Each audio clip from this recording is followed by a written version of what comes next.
Were you surprised that the Jets didn't take any quarterbacks in this draft? Slightly. Again, like you said, like they couldn't hit all these things, right? So something was going to have to give. I didn't was not surprised they did not take Shador Sanders, right? Like that, he put him in a separate category. Yeah. I like with everything Aaron Glenn has said about what he wants to move in silence and everything like that. He did not want a third string quarterback who we were going to be at his locker every week asking him what he thought, and some intrepid reporters on the beat were going to call his father and say, should he be playing when they're 0-4? Oh yeah, Like, that's a good point. there's no way Aaron Glenn wanted to be anywhere near that. Hello and welcome to Gangzone here. My name is Ryan Sampson. He's Brian Costello, the Jets beat writer, and he's Frankie Vittorini from U Stadium. Guys, it's time to talk about the Jets NFL draft. It is officially passed. We're going to evaluate the class, get our hot takes on this roster, talk about whether this team is better than last year as it currently stands. We'll break it all down on today's episode. But before I get to any of that, I'll start with you, Kaz. Any prank calls lately? How you doing, man? I'm okay. I'm okay, Ryan. Yeah, of course there was a Jets connection to that story. There always is.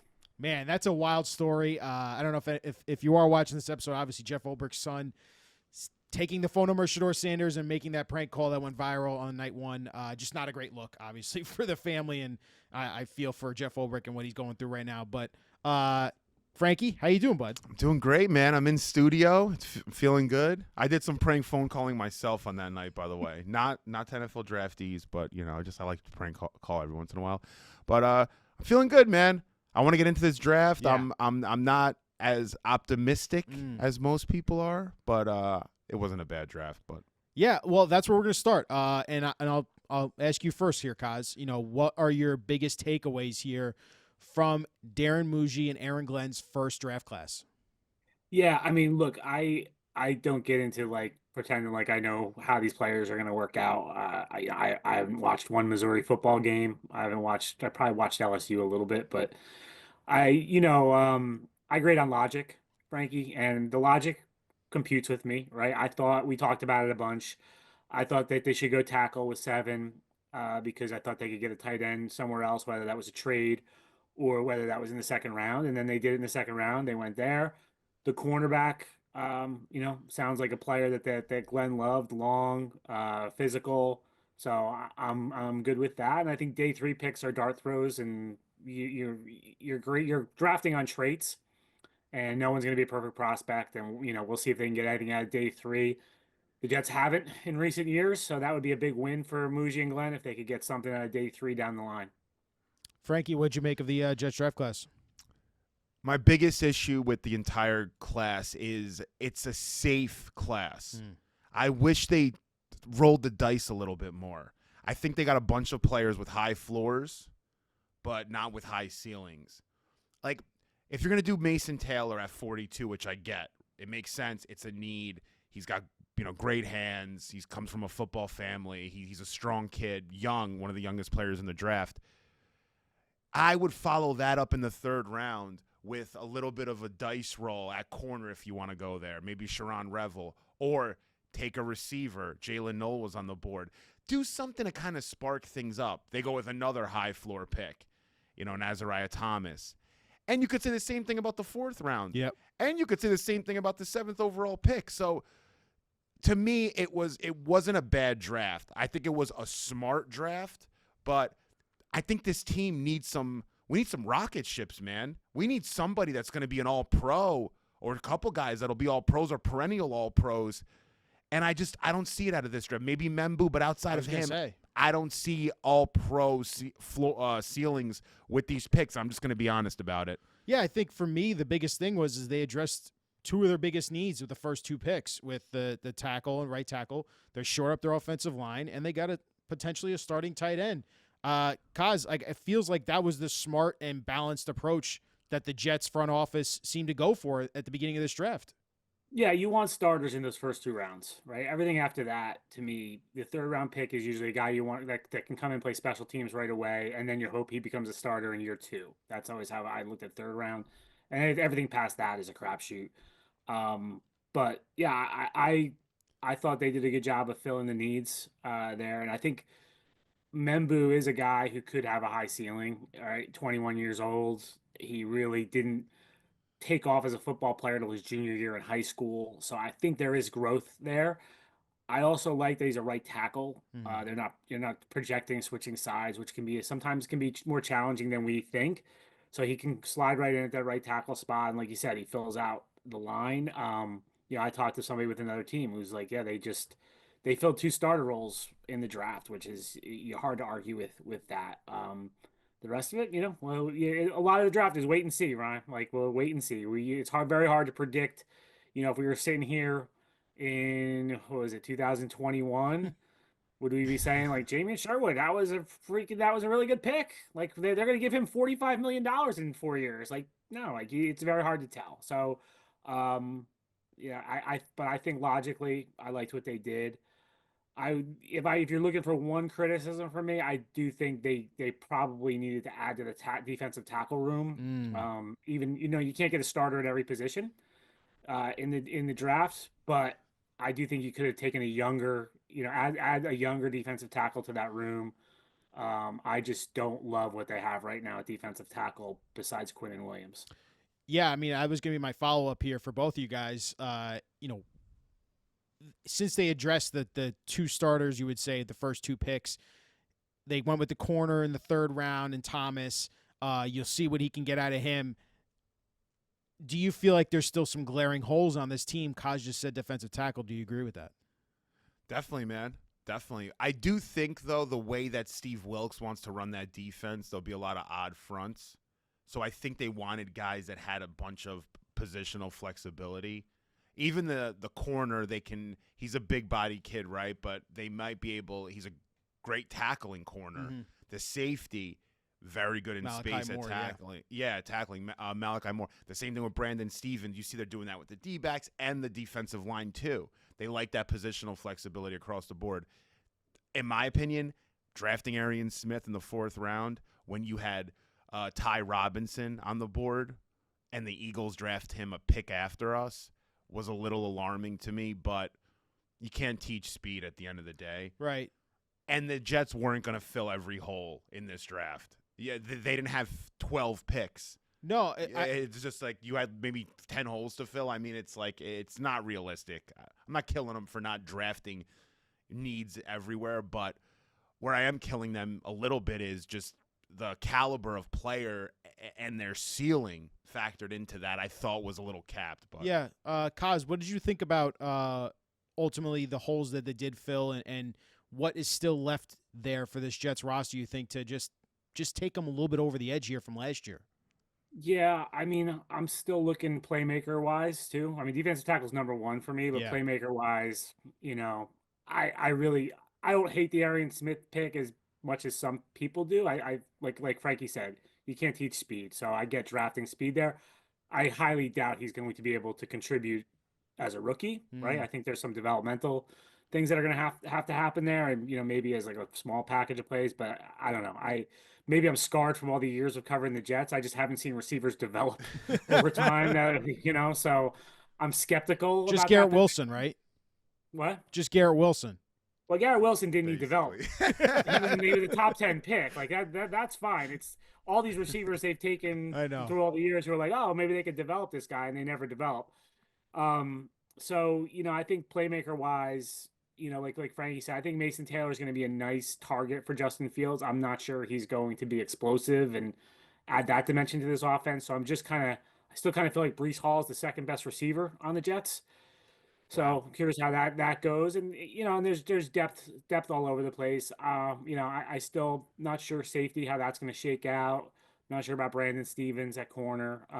So yeah, there's holes on this team for sure. Yeah, it's an interesting group they've put together at the skill position. Besides running back, because that stays the same from last year. You talked about Garrett Wilson, Allen Lazard.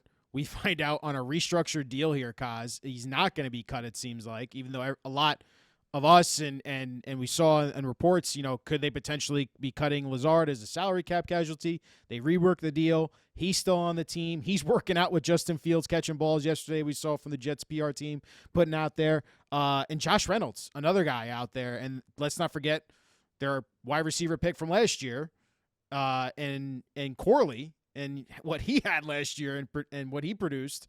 It's an interesting group here, Kaz, and I'm not sure if it's the best. I know it's not the best position group, but it's still a lot of question marks, like you're saying, on the wide receiver Yeah. position. Yeah, and the biggest thing to me, Ryan, is all those guys you named. Like they might be fine receivers and they might do a good job for them. None of them are playmakers though. Like, right? Like I guess Corley could become the Yak King again That's what they're and hoping. maybe Yeah. do something, but I don't know. I just don't see any of them being like explosive. So I'm just wondering where this offense gets this explosion from and where it gets big plays from because it's hard to live on 10, 12, 14 play drives all the time. And right now I'm looking at this offense and I feel like that's what they're going to be specializing in when they're going well.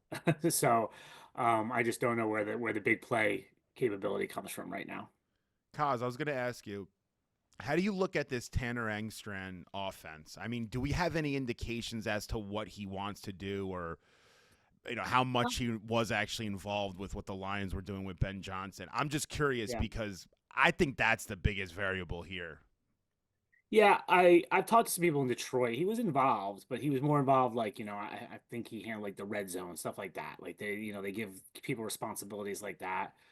He was definitely involved in the game planning, and we haven't talked to him yet. Frankie he hasn't talked to the media yet, That's which I interesting. imagine that'll come during OTAs or during minicamp. We'll get to talk to him for the first time. Not that he's probably going to reveal much, but maybe we could ask him some philosophical questions there. I think we're just basing what we think about his offense on what personnel moves they've made. This just feels like a run heavy team right now. From signing Fields to drafting a right tackle first. To what Aaron Glenn said at the league meetings about the running back room. This feels like a team that could go from the fewest rushing attempts in the league to one of the most rushing attempts. And Detroit was high in rushing attempts too. I think I just looked it up. They were third last year. Yeah. Yeah, in rushing attempts. So, yeah, this feels like a team that's going to want to run the ball a lot. Absolutely, Kaz. I mean, listen, Membu is, and for the Jets drafting him to fill that right tackle hole, he's praised for his run blocking ability and how strong he is. Weird, Ron. I've heard both things. Yeah, but like as like the strength, people before the draft were tell me, pass block, he's a better pass blocker than he's a run blocker. But then the Jets were saying, he's a better run blocker than a pass blocker. So I'm curious to see. He's an athletic freak. I mean, he can get in space, and if you're running some outside zones with him, I mean, he could maul some people over. His film looked good. I'm interested to see. I know there was a lot of mixed baggage of, is he the number one tackle in the class? True, like number one tackle in the class, because you heard about Banks. Will Campbell obviously goes before him to the Patriots. Is their future left tackle, you would presume, even though you've talked about his arm length and how he could potentially just be a guard. But I think what we're hitting on here is, like you said, Kaz, the Jets are going to run the hell out of the ball with this offensive line and this trio of running backs that they have, and that could be a good formula of success considering you have Justin Fields, one of the best running quarterbacks in the NFL as well. Yeah, and going back to last year, Ryan, like last summer, the Jets thought they were going to be the best running team in football. Like they had the practice in Carolina where they ran the ball a ton down there. And I remember talking to someone after that practice, and they were like, "We are going to run for 2,000 yards this season. Like it's going to be incredible." And I talked to somebody recently, and they were like, that is no longer with the Jets, but was part of the 2024 Jets. And they're like, I don't know what happened. I don't know how it didn't materialize there. Like, because they felt like their running back room was awesome and they felt like the offensive line was good enough. And there's still questions from last year about why they weren't able to run the ball better last year. So I think you kind of pick up from that this year, and you feel like now you got to Morgan Moses. I'm not going to take anything away from him, but you got your right tackle of the future with Membu. The running backs are back for another year. You've got a different offensive coordinator. You got a different offensive line coach. You've got a quarterback who likes to run himself and maybe is not going to check out of running plays a lot at the line of scrimmage. So the running game should improve this year. I'll say something about Justin Fields that's super interesting. His second year in Chicago, he rushed for 1,100 plus yards. That is second all time for quarterbacks. Now, if you dive into that season, Chicago virtually did nothing to help him out in that department. It's not like they put together an offense like they do in Baltimore for Lamar. that tells you and by the way, first in yards per game rushing for a quarterback all time in a single season. That tells you what they might be able to do with the kid. If I'm Tanner Engstrand, I'm going and studying what Baltimore's doing with Lamar Jackson. I'm copy and pasting a lot of those kind of game plans. Let him do these QB draws, these QB counters, run the read option. By the way, they almost have to. Where's the volume going to come? I mean, passing-wise, what are you going to target Garrett Wilson, over 200 times? Like, they have to do this. Yeah. Like, there's really, I don't see another option if you're not pro tanking. I'm saying. No, I like, think while Glenn and Muji have not divulged those plans, and we haven't heard from Engstrand, and there's only so much information, Kaz, that you can dig into about what this offense could potentially be. That makes the most sense for this team, and if you truly look at it from a bird's eye view of how they're assembling this roster and how they're basically trying to support Justin Fields with the run game, that's where it's going. We're looking at another ground and pound year, it seems like, Kaz, no matter what for this season. Yeah, I'm curious, guys, too, what, Aaron Glenn at the league meetings kept saying, we're going to let Justin Fields play quarterback, right? What does that mean? Does that mean they're going to resist the urge to run the ball with him a lot? He did say that a lot. I forgot about that. He said it a lot, and I'm like, I've kind of seen this through the years with different guys of when a guy can run, teams kind of like, oh no, we're gonna, he's a quarterback. We're gonna make sure he's a quarterback, and then the flip side, I remember with Geno, they wanted Geno to run the ball a lot more. Morningwing and Rex were like, we need to use his legs more and that kind of thing. So I am curious how that plays out and what kind of their sales pitch was to Justin Fields, because sometimes the guys who are running quarterbacks don't like to be labeled running quarterbacks that very much, and they feel like it's kind of a knock on them. So I'm interested to see how much they do design runs for him and what this offense looks like. And then finally, Kaz, the other thing I did want to touch on here about this draft class, besides you guys talked about Arian Smith, defensively, they added Malachi Moore, the safety. They added, the corner and Thomas. They took some late-round flyers on a couple of Miami defenders here. They are thin, it seems like, on that edge because it is just Will McDonald and Jermaine Johnson. What did you think about how again, it's the entire defensive line if you want to make it about the entire offseason, not just the draft and free agency. The Jets have not really addressed the defensive line in addition-wise. Yeah, and like we said, they couldn't do everything. So I'm kind of just calling up they did sign Rashad Weaver, remember, in free agency.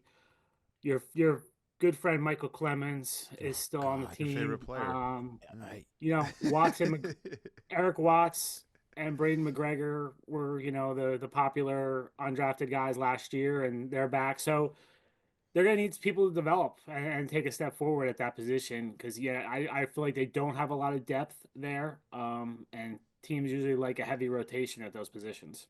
Yeah, and we're going to see for the first time, Steve Wilkes and Aaron Glenn, are they going to be rotating as much as Jeff Ulbrich and Robert Saleh did? Derek Nandi, he looks like he's going to be on that defensive line of the defensive tackle next to Quinnen Williams here. It's interesting. I mean, they're a couple injuries away again. Like if Jermaine Johnson goes down, it feels like this defensive edge class, they're not strong. Like they don't have as many pass rushers as you would have hoped for. And I don't know, is Glenn going to have a more aggressive defense than Ulbrich and Saleh? Like, they're going to blitz more? Like, how are they going to call their defense up? They probably will have to. I think, just because of what you said. I think they'll probably have to blitz a little bit more with this group. And, they blitzed a little bit more last year. Those guys did with what they had. So but that was out of a need, Kaz, right? Because I think this is out of a need too. Yeah. I think this is out of a need too. I think if they, they'll have to create some pressure other than just rushing 4 with the current roster the way it is. So, we'll see. I'm very sad, guys, though. I've been very sad the last 3 or 4 days. Not because I have to look in the mirror every morning. No, I've been very sad because Will Howard is not on the New York Jets. Kaz, we should have drafted Will Howard. Or we should have drafted Riley Leonard. Or we should have drafted Kyle McCord. Who are we? Who the hell are we to say, no, we don't need a quarterback? Let Philly take him. Let Indianapolis take him. Let Pittsburgh take Will Howard. No, we're the New York Jets. We know quarterbacks. We have so many great quarterbacks. Oh, we don't need to take one. Let's take an edge, and we'll move up 10 picks for it. and we'll give you our 5th rounder next year and we'll just swap. Like, what are we doing in that regard? Like, later on, take a flyer on a quarterback. I know next year's the year, but if they don't get it right next year, they're not going to have a next year. If you catch my drift there. Before I toss it to Kaz there, I also want to ask this Sorry to to go Kaz off a and little add bit there. I'm very passionate about this It's topic. okay. To add to what you're saying, though, let's not forget, Kaz, the number one story from the entire draft was Shedeur Sanders' slide as well. He was there multiple times as well. Yeah. So I'll add him to that group. Were you surprised that the Jets didn't take any quarterbacks in this draft? Slightly. Again, like you said, like they couldn't hit all these things, right? So something was going to have to give. Was not surprised they did not take Shedeur Sanders, right? Like that, he put him in a separate category. Yeah. I like with everything Aaron Glenn has said about what he wants to move in silence and everything like that. He did not want a 3rd-string quarterback who we were going to be at his locker every week asking him what he thought, and some intrepid reporters on the beat were going to call his father and say, should he be playing when they're 0-4? Like, yeah, that's a good point. There's no way Aaron Glenn wanted to be anywhere near that. Okay, so put him in a separate category. The Will Howards of the world, Riley Leonard. Yeah, I thought they might take one of those. I'm curious, Frankie. Did you like the James Morgan pick? No, years ago? I didn't even know who James Morgan was, honestly. At that. that was what you're saying. Take a flyer on a quarterback. Like I think James Morgan was a 4th-round pick, I believe, right? Yeah, 2020 or 5th. So, and like I remember you guys hated that pick. I remember the Jets fans hated that pick, but it was like, oh, it was a wasted pick. He's not going to play. God, he was a 4th-round pick. Yeah, he was a 4th-round pick. Yeah, 4th round.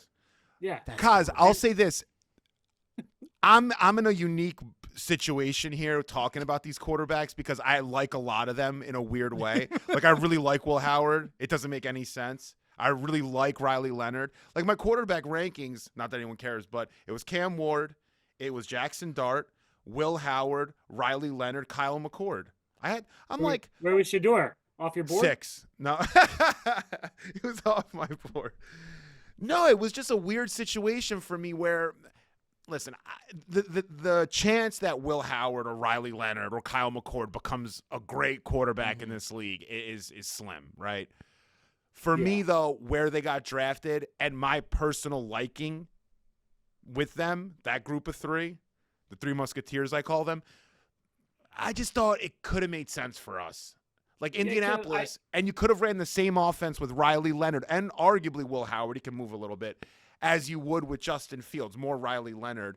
So I just thought, take a flyer, but realistically. I mean, there's the theory, too, of like keep taking swings at the quarterback until you get one, no matter what. Just keep taking swings.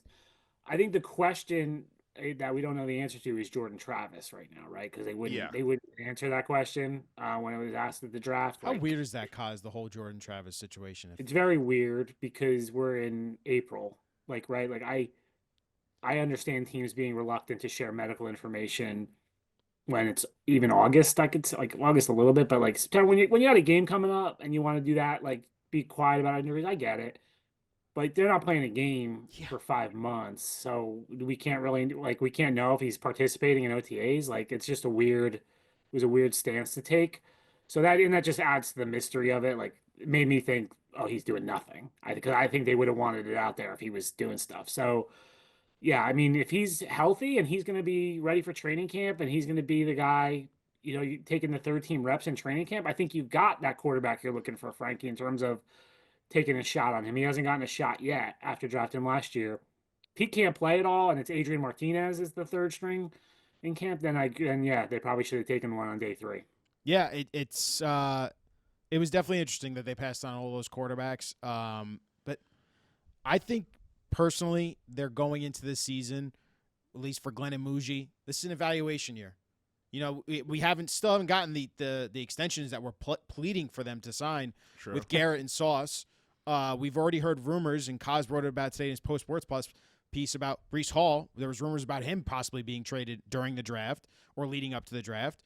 I think this entire regime is still trying to evaluate what this roster is, what pieces they can build around, and allow Justin Fields to fully have the opportunity to, hey, man, it's your show. Let's see if you can actually turn into like a Sam Darnold reclamation project or a Baker Mayfield. Find some spark there. Otherwise, you go into next year, which appears to be a much stronger quarterback class, and you can go take your quarterback of the future. I think you're I think spot on. day three guys too. I think they were looking for special teams value. Just looking at those players that they took, even Aaron Smith played gunner, right? I think special teams value Yep. became a huge factor on day three. They took guys, all those guys, all four of those guys. I think can be special teamers this year for them. You guys want to hear something funny? Do you know who Arian Smith reminds me of on tape as a wide receiver? I kept thinking about when Devin Hester played wide receiver. Yeah, he plays wide receiver like Devin Hester used to. Now, hopefully, he can return kicks like Devin Hester. Yeah, I don't know if he can return Yeah. kicks like Devin Hester. But I do think on that point, I'm being serious though. Yeah. Like, I do think Arian Smith could be a quality returner if they put him back there. That speed and that one cut ability he has. He doesn't really know how to use his body well, trying to get to the football. But listen, you have 800 plus yards at Georgia in the toughest conference in football, college football. You were catching some passes to get those amount of yards, right? I mean, you had to catch one or two, right? At least, like, I mean. And your boy Gruden gave him high praise before the draft. He said he was one of his favorite wide receiver prospects in this class. And I liked what Kaz wrote about today. Again, that I got to plug the piece. I mean, the quote he had about drop balls was very mature answer to your point, Kaz.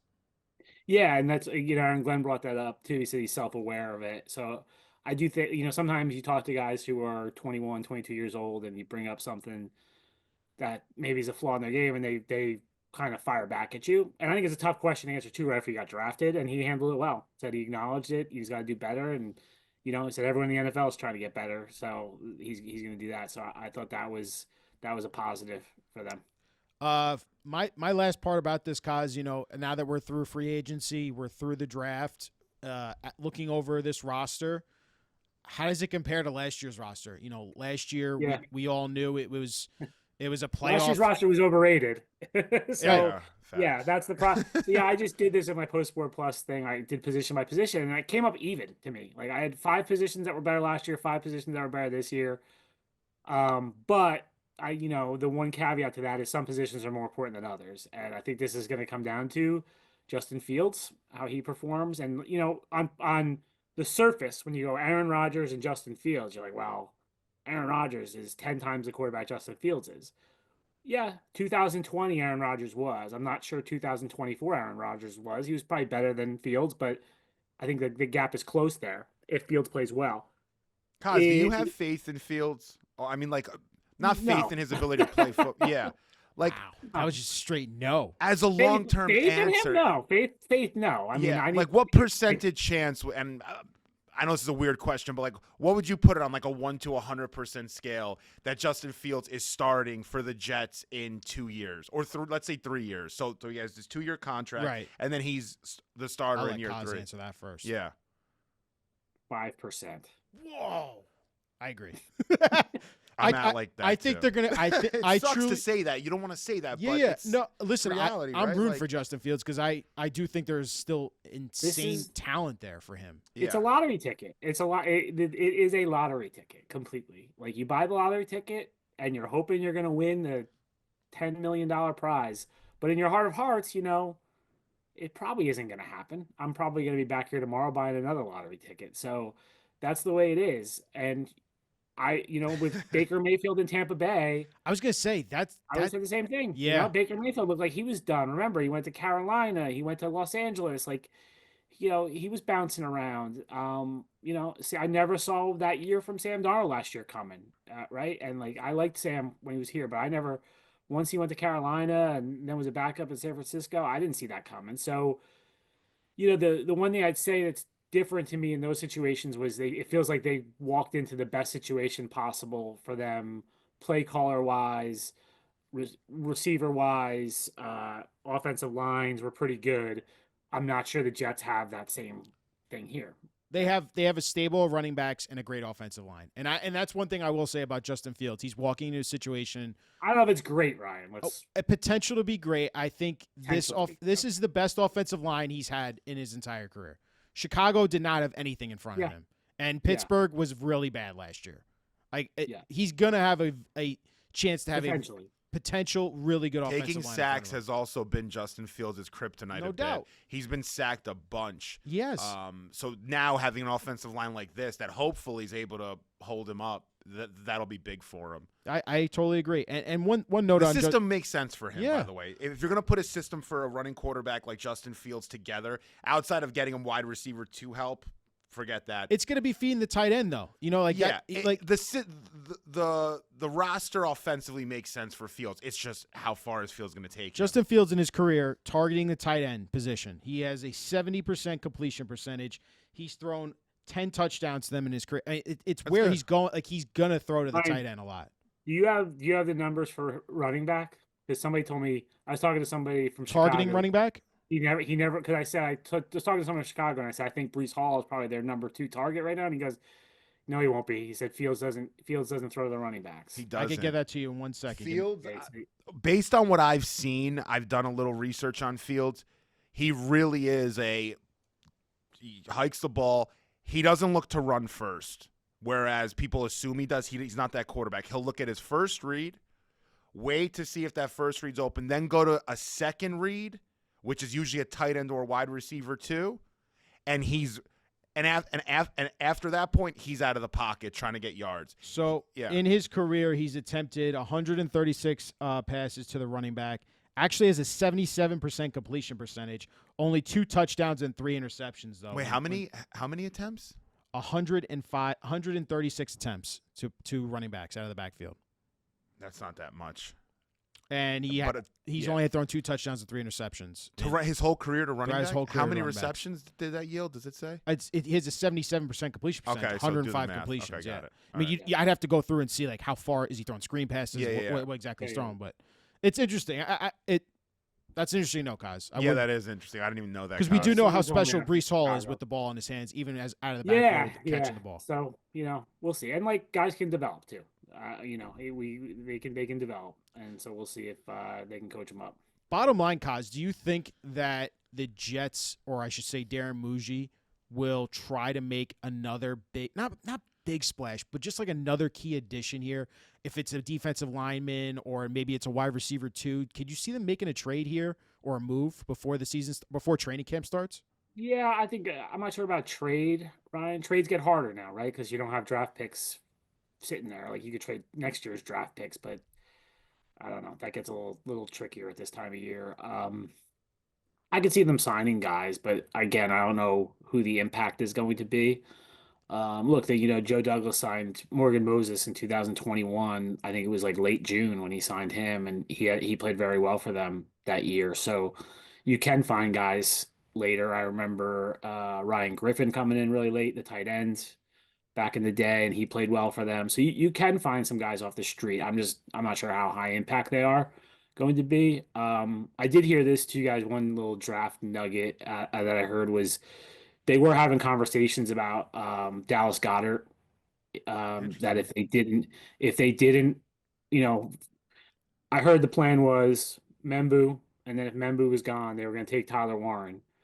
And then once Membu was there, they took Membu, and then they were targeting Mason Taylor in the second round. If they didn't get Mason Taylor, they would have explored a trade for Dallas Goedert. Kaz, So would they have taken that Kyle Williams kid, that wide receiver? I don't know that, Frankie. I don't know that for sure. Okay. Because he was drafted. Kyle Williams was drafted about 5 Yeah. or 6 picks before Azariah Thomas. Yeah, so he it's was, kinda by the Patriots. Yeah, and like I don't know if you guys listen to Chris Sims at all, but Chris Sims had him his number 2 receiver. Number 2 after Travis Hunter. Travis Hunter. Yeah, which Yeah. that was eye opening to me. So yeah, he's an interesting guy. We'll see how he does with New England. It's definitely interesting the pieces they put together. Like I said in that wide receiver room, we'll see how it plays out, man. Like Lazard is, we know what he is.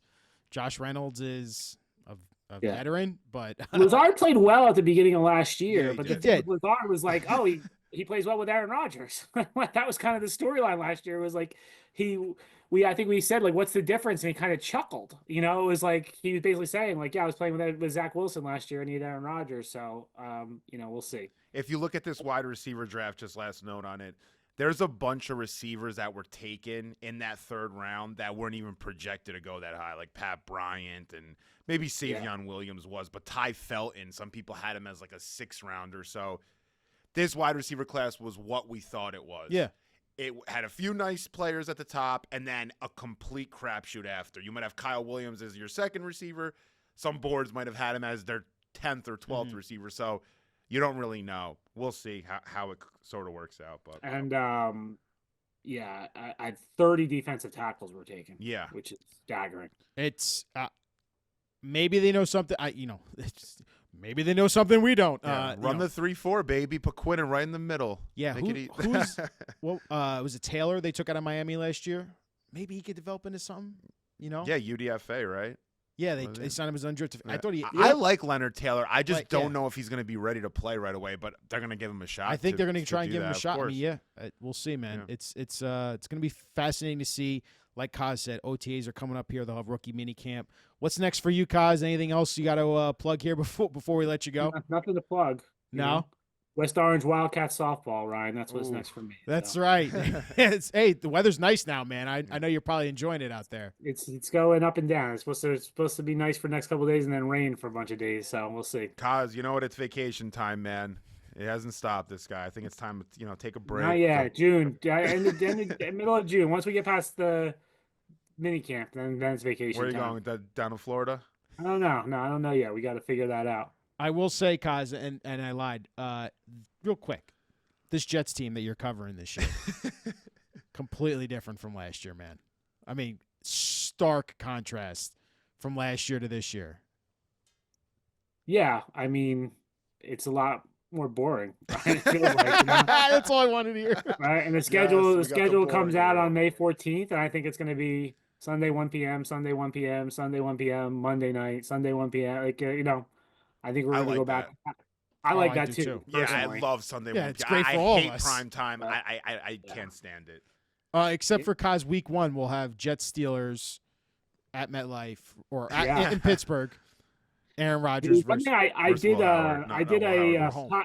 I did a podcast in Pittsburgh not too long ago, and they told me that the Packers are on the Steelers schedule as well.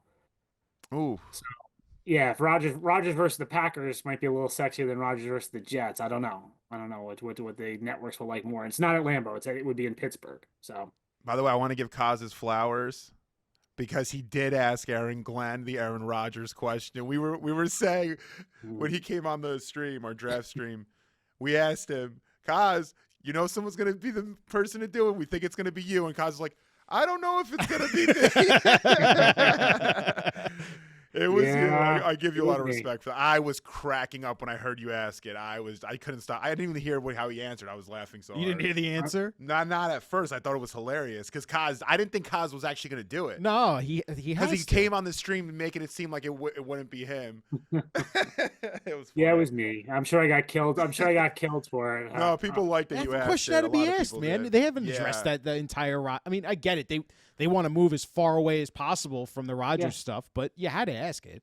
Yeah, and I think it's probably over until they play now, right? I don't think there's going to be any more Aaron Rodgers questions, and I don't think he's really going to take more shots at the Jets until they play. And then that week it's going to be a big story. Maybe in training, if he's somewhere in training camp, I could see him talking to a national reporter and taking some shots at the Jets. Then it'll flare up. But those are the two times, training camp, and then if they play, that you'll have to deal with the Aaron Rodgers noise again. Well, it's certainly, like Kaz said, a more boring team to follow, but we love the Jets. We love asking you questions. We love pestering you about this Jets team, and we appreciate you as always, Kaz, for giving us time. And we're looking forward to talking again. We'll probably talk to you right after the Jets schedule gets released. We'll make you do some win-loss right. predictions. All right? Yeah. That's gonna be a Your fun favorite. one. I know it's your Give 'em a- favorite. Oh yes. Well, at least you didn't ask me to give a grade to the Jets draft. That's my favorite. I know. I see. I avoided that because I knew Post-draft right. grades are the dumbest. Oh, that was my last question to Kaz. Jeez. Dumbest thing that the media does. You got to is the know him post-draft. better, man. He I hates it. know. I Yes. know. Post-draft. I actually pulled up the 2023 ones. I sent it to somebody the other day where the Giants pick of Deontay Banks was being praised as a home run pick, and the Lions were getting crushed for taking Jahmyr Gibbs. And I'm like, this is all you need to know. Yeah, the Lions that draft when they got Campbell, Gibbs, Branch, a bunch of guys, they gave them like an F. Yes. And that was one of the best drafts in recent Yes, history. exactly. Nobody knows. Nobody knows. It's Nobody true. I knows. agree with you Kaz, we're looking forward to your coverage throughout, and we'll talk to you again soon, man. You're the man, All Kaz. right, guys. Take it easy. Appreciate it.